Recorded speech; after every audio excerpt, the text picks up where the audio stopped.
La démystification du double. Eh bien, il y a quelques jours, j'avais réalisé en compagnie de Berthold, qui est également un YouTuber, qui a une chaîne de diffusion sur Internet, un entretien qui s'intitule Le processus de la fusion supramentale, dans lequel il était abondamment question du double. Eh bien, après avoir fait cet enregistrement, j'ai tombé sur un article que j'ai trouvé intéressant sur Internet et c'est la raison pour laquelle je vous le partage à présent. Donc, c'est un article qui s'intitule « Démystifier le double ». Vous allez pouvoir le retrouver sur le site Internet qui est la voix du réel.over-blog.com sur lequel vous allez pouvoir retrouver également d'autres textes. Il y a plusieurs textes qui figurent sur ce site Internet où il est question de conscience. Et comme c'est des textes que je trouve intéressants, j'ai décidé maintenant de vous le mentionner au micro. Donc, je vais faire à présent la lecture du texte qui s'intitule « Démystifier le double ». J'ouvre à présent les guillemets. Les êtres de tout temps, de par leur condition d'être manipulés, cherchaient des réponses à l'extérieur. S'ils avaient des problèmes, c'était toujours de la faute des autres, de la société, des systèmes. Le danger aujourd'hui pour l'homme qui se conscientise, c'est de tomber dans le piège subtil d'attendre encore quelque chose, des réponses, des solutions de l'extérieur, en l'occurrence du double.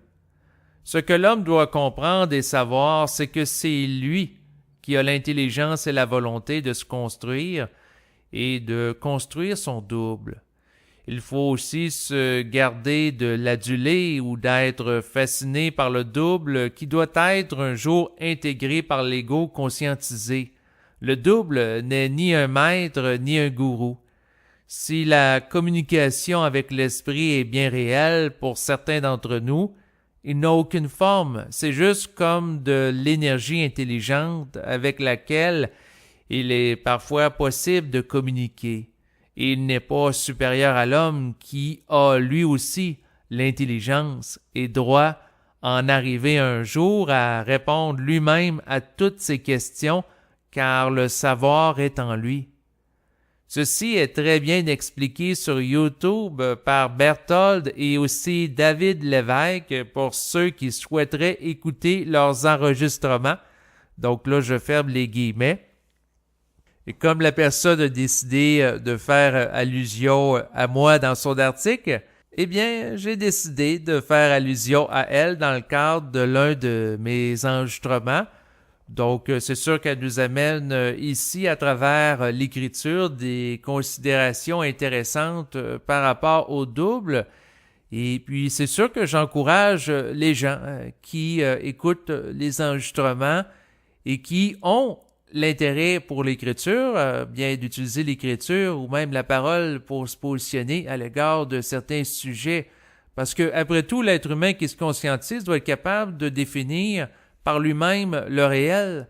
Donc, autrement dit, pour une personne, le double, ça peut être quelque chose, une autre personne, autre chose, et c'est ce qui est intéressant, c'est d'être capable de tirer profit de différentes compréhensions, de différentes visions de certains sujets, pour être en mesure, par la suite, de mieux se les approprier. Donc, autrement dit, c'est l'être humain qui se conscientise, qui éventuellement est appelé à se positionner par rapport à n'importe quel sujet, que ce soit par rapport au double, les anges, Dieu, les extraterrestres, n'importe quoi, parce que la personne doit être capable de définir à travers la canalisation qu'elle peut faire d'informations, le réel. C'est ultimement le but de la conscience. Alors, voilà maintenant ce qui va terminer l'enregistrement. Et donc, pour celles et ceux que ça intéresse, eh bien, vous allez avoir les coordonnées, bien entendu, de ce site Internet qui est donc la voix du réel.over-blog.com sur laquelle vous allez pouvoir lire des articles. Il y en a plusieurs et il y a plusieurs sujets qui sont abordés. Donc, je trouvais ça intéressant. Au revoir.